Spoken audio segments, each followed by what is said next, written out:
DJ Love. I keep it bounce up, chip chip. Let me get out, chip chip chip. I keep it bounce up, chip chip chip. On me push out, chip chip chip. I keep it bounce up, chip chip chip. Let me get out, chip chip chip. I keep it bounce up, chip chip chip. On me push out, chip chip chip.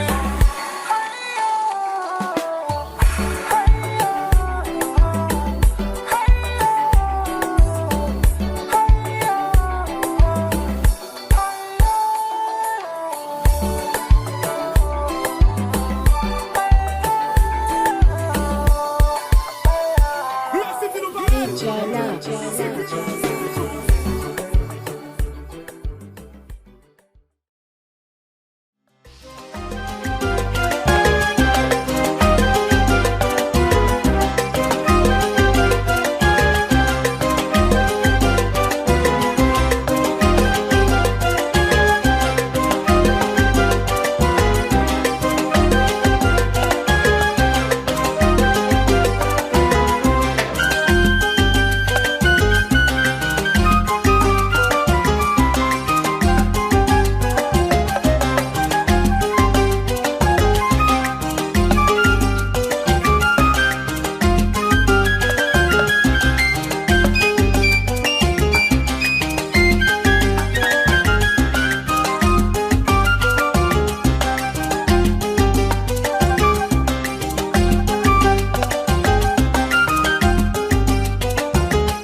Bonjour chers citoyens de Los Santos. Aujourd'hui, 2 candidats pour la nouvelle élection gouvernementale pour notre chère petite ville. À ma gauche, nous avons monsieur Dan Charlie Regnade-William.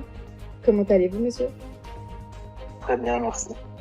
Et à ma droite, nous avons monsieur Robin Ruiz qui se présente pour la première fois. Comment allez-vous? Très bien, et vous? Très bien, bien préparé? Je vous cache pas que j'attends le débat depuis un certain moment maintenant. Après, nous verrons ce que ça va donner. Très bien, très bien. Sachez, chers citoyens, que cela va se dérouler sur plusieurs questions.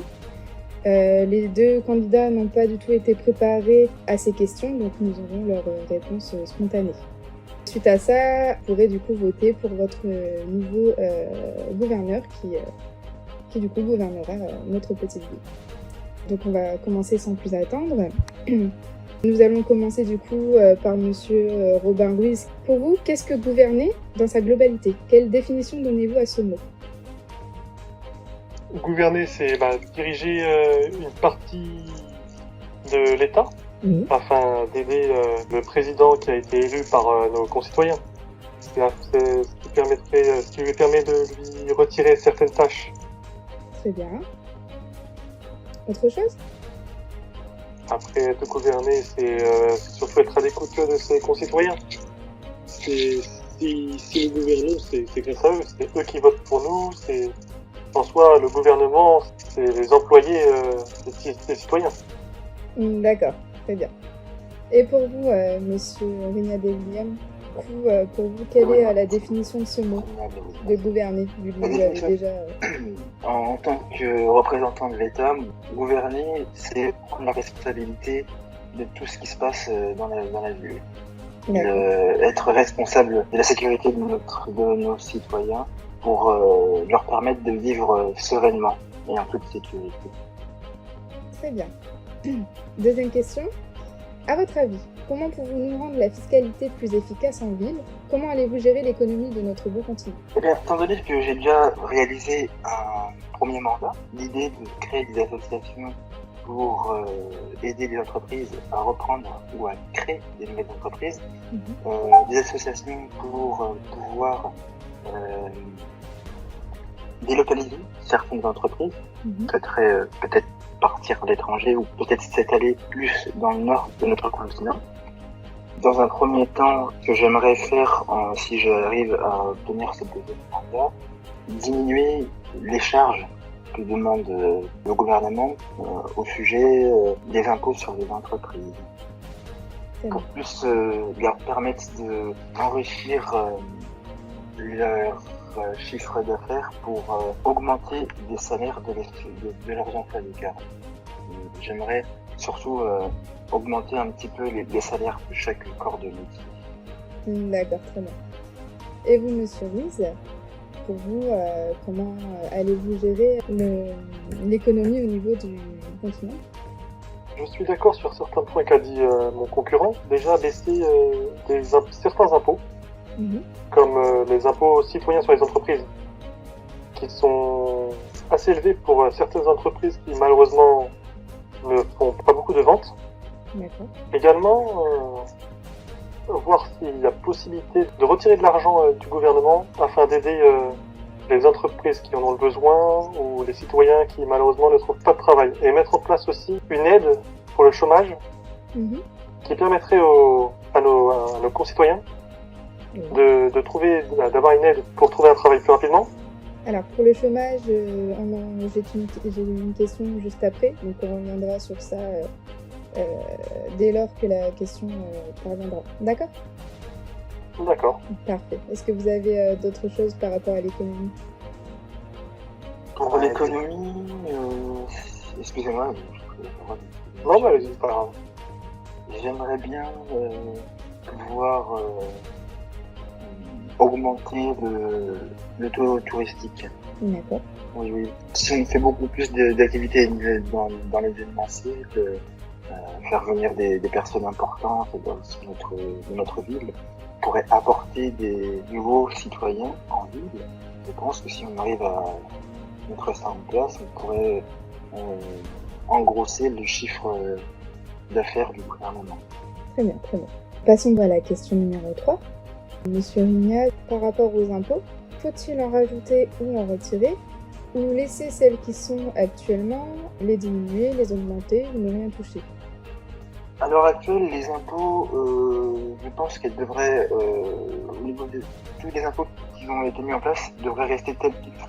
Car si on augmente, on crée de nouvelles taxes, ça va finalement augmenter le pourcentage des impôts. Et c'est surtout pas ce que souhaiteront nos chers citoyens. Car nous savons on a quand même un taux de chômage assez exponentiel. Très bien. Et vous, monsieur Ruiz, du coup, je vous écoute. Comme j'ai dit tout à l'heure, les impôts, je vais pas mentir, on ne pourra jamais enlever les impôts d'une ville. Mhm. Les impôts, c'est ce qui permet au gouvernement de payer les salaires, de payer des taxes. Parce que oui, le gouvernement, lui aussi, doit payer certaines taxes. Mhm. Mais je pense qu'il faudrait peut-être les baisser. Parce que certains impôts sont assez élevés pour, comme je dis, les nombres d'entreprises qui malheureusement n'ont pas beaucoup de ventes. Très bien, très bien. Question numéro 4, qui revient donc par rapport au chômage. Donc nous commençons par vous, monsieur Ruiz. Comment comptez-vous pour faire diminuer les personnes qui ont du mal à toucher les deux bouts tous les mois? Comment pouvez-vous les aider? Et comment pouvez-vous aider à la diminution du chômage en ville? Eh bien, déjà, par augmenter les aides financières, car il me semble qu'actuellement les aides sont de 500 pour le chômage. C'est cela. Et j'essaierai d'augmenter le revenu un peu plus haut. Mhm. Mais également, parce que si vous êtes au chômage, malheureusement, vous dormez à l'hôtel, j'essaierai, avec certains patrons d'entreprise, de mettre en place des bâtiments, des maisons, des immeubles pour justement les personnes qui ne trouvent pas d'emploi. Et également une aide, donc des bénévoles ou des personnes qui veulent travailler pour aider ces personnes justement qui n'arrivent pas à trouver d'emploi. Donc des personnes qui sortent de prison, des personnes qui malheureusement ont eu des problèmes et qui du coup ne peuvent plus travailler dans le métier qu'ils voulaient. D'accord. Donc on va passer à la 5e question, Monsieur Rignac. Suite aux événements récents qu'il y a eu en ville, au niveau de la vente d'armes, nous avons quand même de la criminalité en ville, surtout au niveau contre la LSPD. Est-ce que vous pensez qu'il faut augmenter la surveillance pour obtenir le permis port d'armes? Augmenter la surveillance, oui, dans un premier temps. Second temps, ce que j'ai déjà mis en place, et ce que je vais perpétuer à faire si je suis réélu, c'est augmenter les capacités des forces de l'ordre. La création des forces de l'ordre dans le Nord, donc c'est-à-dire tout ce qui est shérif, accentuer sur la création, donc ça a déjà été créé, mais permettre aux shérifs actuels de plus de personnel. Le gouvernement paiera les formations pour des personnes qui seront aptes à devenir agents de police du nord de la ville, augmenter leur matériel, les armes nécessaires, etc.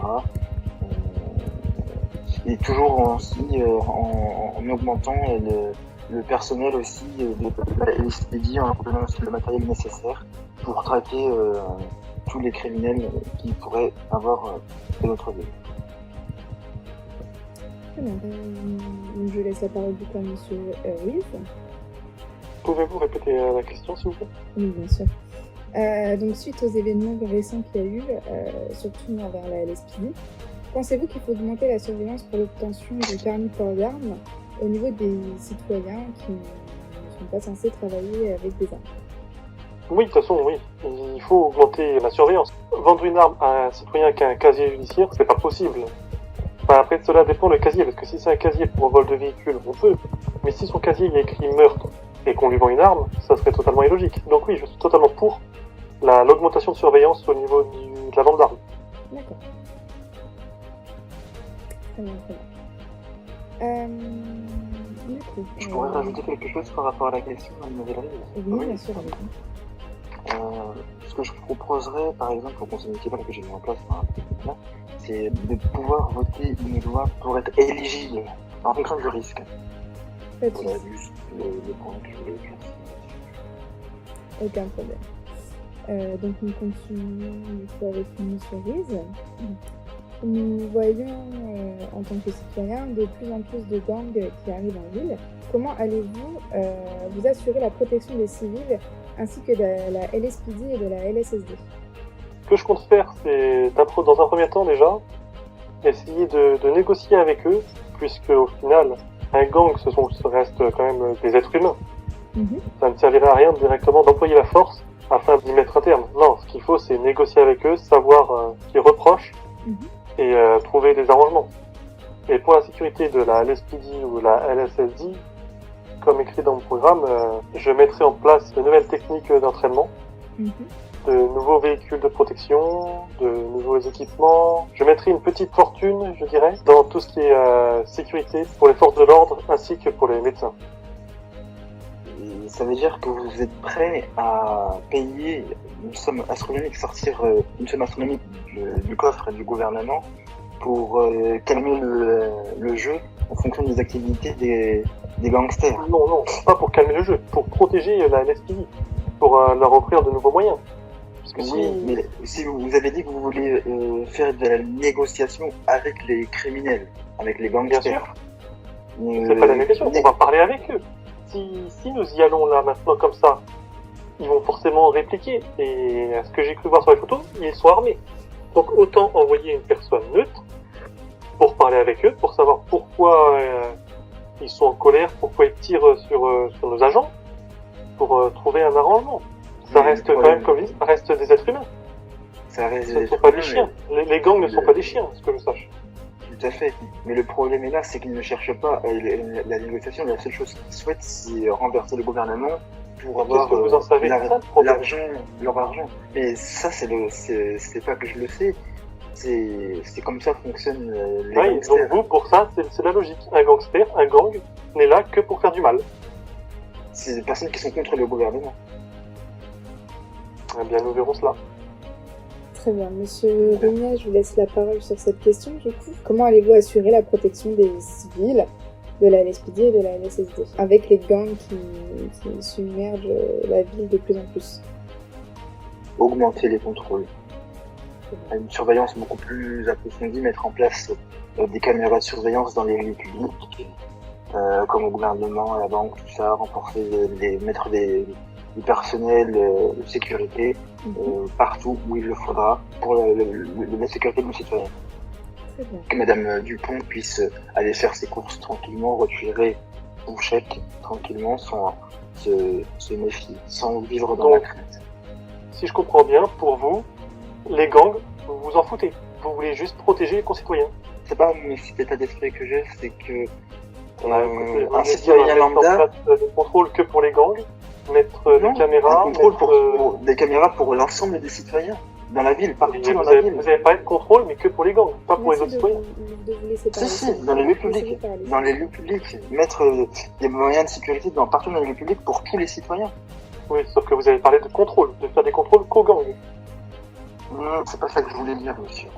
C'est ce que vous avez dit. C'est ce que j'ai dit, mais c'est pas ce que je voulais que vous compreniez.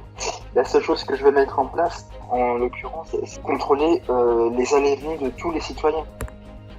Ah, donc vous voulez les surveiller en plus de ça. Oui. Donc en gros, si un citoyen doit aller aux toilettes, vous voulez les surveiller. Les toilettes ne sont pas des lieux publics. Je parle des lieux publics, c'est-à-dire les parcs, les lieux publics comme les banques, les cinémas, etc. Ça, ce sont des lieux à protéger.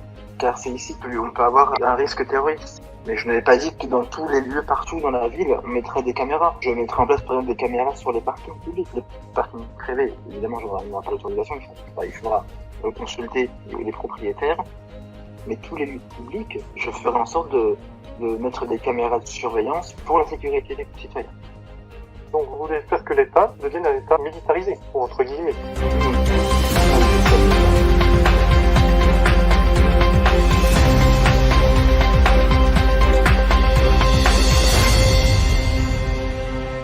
Très bien. Bon, nous allons clore du coup ce sujet. Des réponses très différentes, mais nous laisserons du coup les citoyens voter pour ce qu'ils peuvent faire. Passons aux questions suivantes. Monsieur Rien, justement. Nous allons quand même continuer sur l'avancée et modifications au niveau de la sécurité. Donc allez-vous modifier certaines choses au sein des forces de l'ordre, du personnel médical et des pompiers. Et s'il vous plaît, donnez-nous des exemples. Oui, j'ai pu évaluer pendant mon premier mandat le personnel de la LSPD et à revoir. Trop indiscipliné. Le personnel des pompiers à revoir également. Enfin, il faudrait le rehausser car je trouve qu'il n'est pas assez personnel pour défendre et protéger les citoyens. Et au niveau des services médicaux, toujours augmenter le personnel. Et je ne pense pas qu'aujourd'hui, les personnes qui sont responsables de tous ces patients ont les épaules et le mental nécessaire pour s'occuper de tous ces patients. Donc augmenter le personnel, augmenter le matériel et tous ces états de service. Très bien, très bien. À vous, monsieur Riz. En commençant par l'hôpital, déjà, j'aimerais augmenter l'effectif. Il me semble qu'ils ne sont pas beaucoup. Également, voir pour acheter de nouveaux véhicules, de nouveaux matériels. Et étant donné que la ville s'est agrandie en ouvrant la station de shérif, pourquoi pas ouvrir une nouvelle branche dans le nord, donc un nouvel hôpital dans le nord. Très bien. Pareil pour la caserne des pompiers. Après, recruter un maximum de nombre et essayer d'ouvrir une caserne dans le nord, afin de permettre justement aux secours d'être plus rapides. Pour la LSPD, leur mettre en place un poste de contrôle avancé pour les interventions qui durent, donc type braquage de banque, mais également recruter, puisque malheureusement, étant donné que les shérifs sont ouverts, il y a moins d'effectifs en ville. Donc recruter, augmenter leur matériel et essayer de leur donner, pour les entraînements, un terrain qui serait réservé pour justement les forces de l'ordre pour qu'ils puissent s'entraîner. Pour la LSSD, elle vient d'ouvrir, augmenter le plus possible leur effectif. Très bien, très bien. Nous allons continuer toujours avec vous, monsieur Riz. Pour vous, faut-il décentraliser et donner plus de pouvoir et de décision et d'action aux citoyens? Et pour vous, à quel niveau et à quel service cela est fait? Qu'entendez-vous par décentraliser? C'est-à-dire que décentraliser certaines charges au niveau du gouvernement, par exemple l'utilité de référendum, d'avoir l'opinion publique pour pouvoir avoir des décisions sur des lois ou des actions que le gouvernement peut avoir. Eh bien, j'ai pas encore totalement réfléchi à cette décision, mais je pense que je serais pour faire voter les citoyens à certaines lois. Bon, pas toutes, parce qu'il y a des lois qui concernent la sécurité de notre pays, mais pour d'autres lois, je serais d'avis de pouvoir faire voter nos concitoyens. Très bien. Est-ce que si je vous donne un exemple, augmenter le chômage, est-ce que vous serez d'accord que les concitoyens de cette ville votent pour donner leur opinion et pourquoi pas eux-mêmes voter la loi? Pour qu'ils donnent leur opinion, oui. Après, pour qu'eux-mêmes votent pour la loi, ils pourront voter, oui. Mais la décision finale reviendra malheureusement au gouvernement. D'accord, très bien. Monsieur Rignas, c'est à vous. Eh bien, pour ce genre de situation, j'ai mis en place le conseil municipal chargé de prendre les informations, les idées des citoyens, et en fonction de leurs demandes, le conseil municipal votera et mettra en place les lois demandées avec l'accord du gouvernement. Très bien, très bien. Restons donc dans la citoyenneté. Vu que nous sommes en plein élection gouvernementale, pour vous, faut-il reconnaître le vote blanc? Reconnaître le vote blanc, oui, bien sûr. Si un citoyen n'accepte aucun des deux partis, des candidats, je conçois la façon de voir les choses, chacun voit les choses comme il le souhaite.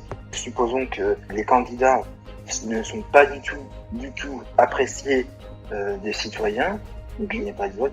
Je pense que ce serait les conseillers municipaux qui prendront la charge d'élire le représentant du gouvernement en fonction des idées, des opinions des citoyens. D'accord, très bien. Monsieur Ruiz, je vous écoute pour le vote blanc. On ne peut pas forcer nos concitoyens à voter oui ou non pour telle ou telle personne.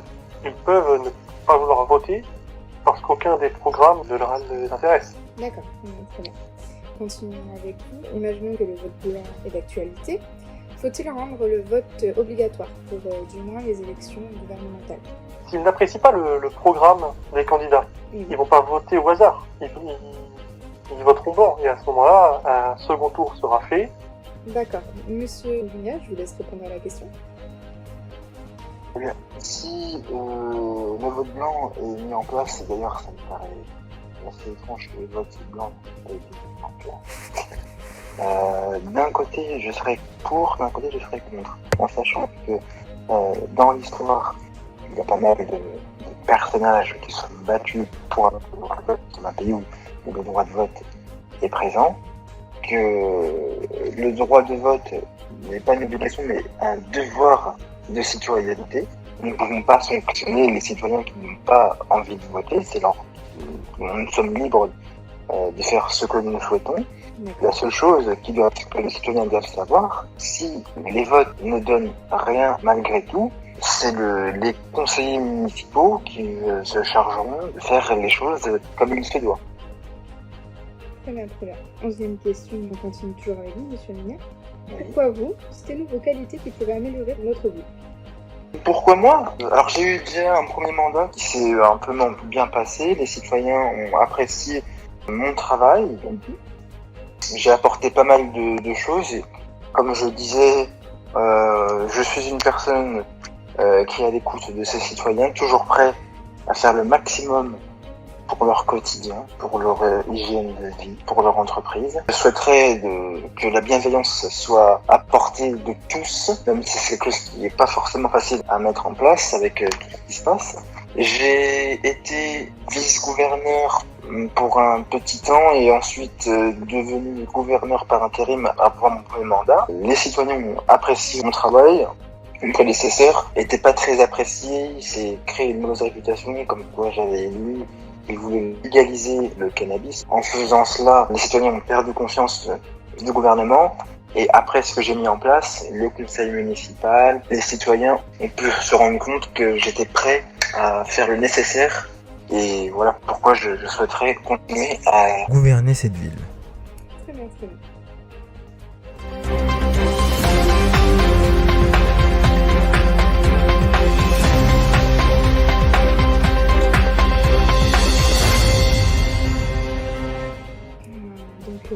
Passons à la question du point de Ruiz. Donc, je vous répète la question. Pourquoi vous?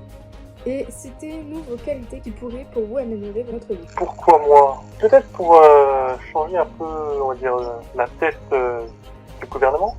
Et sans vouloir critiquer mon adversaire, M. Charlie, certains de ses choix, comme le choix de son vice-gouverneur, malheureusement, n'était pas très convenable. Qui, malheureusement, a possiblement donné une mauvaise image au gouvernement. Et je pense qu'il serait temps de lui redonner une bonne image. Après, mes qualités, honnêtement, je suis quelqu'un de très sympa. Donc, je suis aussi très à l'écoute de mes concitoyens, même si tous ne me connaissent pas. Je serais ravi de tous les écouter afin d'entendre leurs problèmes et ce qui ne va pas dans cette magnifique ville. D'accord. Là où j'aimerais intervenir là-dessus, par rapport à mon choix de mon vice-gouverneur, en sachant tout ce que j'ai pu apporter à la ville, c'est l'un des seuls points négatifs que j'aurais pu apporter au sein du gouvernement. En sachant que je ne suis pas responsable des actes de mon vice-gouverneur, j'ai mis tout en place pour le sanctionner par rapport à ses agissements et par rapport à l'image du gouvernement. Je ne pense pas que les citoyens vont prendre rigueur de ce choix. Bien évidemment, aujourd'hui, si je devais choisir un vice-gouverneur, si je suis réélu, je choisirais en fonction de ses compétences et de son bon vouloir. Très bien, très bien. La question qu'à mon avis, moi en tout cas je me la pose, beaucoup de citoyens se sont posés, c'est pourquoi avoir gardé votre vice-gouverneur dans ce cas, si vous-même vous saviez qu'il n'était pas apte. Je ne savais pas qu'il n'était pas apte à gouverner. J'ai pu me rendre compte qu'il était non qualifié à cette tâche à la fin de mon mandat. Mais pourquoi l'avoir gardé? Ou pourquoi ne pas avoir prévenu vos concitoyens du coup? Pas prévenu mes concitoyens car ils étaient déjà au courant de la situation, car la police s'est chargée de faire savoir les agissements des concitoyens. Et le conseil municipal a mis en place des sanctions. Donc tous les citoyens étaient au courant de la situation du comportement de monsieur le vice-gouverneur. Et de ce fait, il était assez tard pour mettre monsieur Mastro Giovanni hors d'état de nuire. Très bien. Bon, passons à autre chose, ce n'était pas dans la question, mais c'est très bien d'avoir spécifié. Avant-dernière question. Monsieur Ruiz, qu'est-ce qui vous tient particulièrement à cœur en premier temps? Et si vous passez gouverneur, quelle est la première chose que vous allez faire? Cette ville et ses habitants. Si je suis élu, j'aimerais vraiment que nos concitoyens n'aient plus peur de la police, ou que la police n'ait plus peur de nos concitoyens. C'est quand même dommage de voir cette guerre, on va dire, qu'il y a entre eux. De base, normalement, la LSPD est censée protéger et servir. Ce que j'ai remarqué n'est plus la bonne devise. Si je suis élu, je ferai tout mon possible pour changer cela. Très bien. Monsieur Rignac? La première chose que je ferais si je suis réélu, c'est de continuer à donner ma bienveillance, faire le maximum de bien autour de moi, de créer le maximum d'associations, d'emplois au sein du gouvernement et état de service, comme j'ai pu le faire, c'est continuer dans la bonne voie. D'accord, très bien.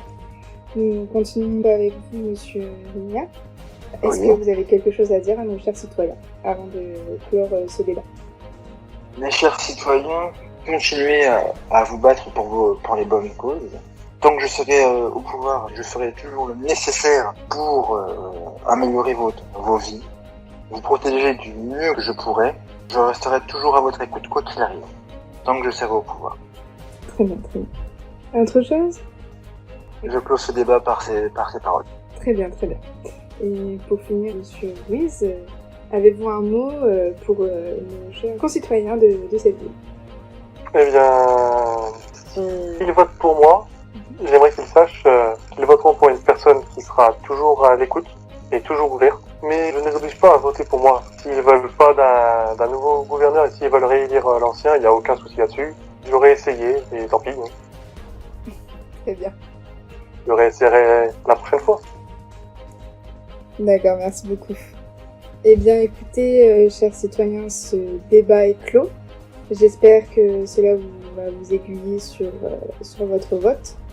Et nous nous retrouverons du coup dans peu de temps pour savoir qui a été élu. Je vous remercie d'avoir suivi ce débat et je vous souhaite une très bonne journée.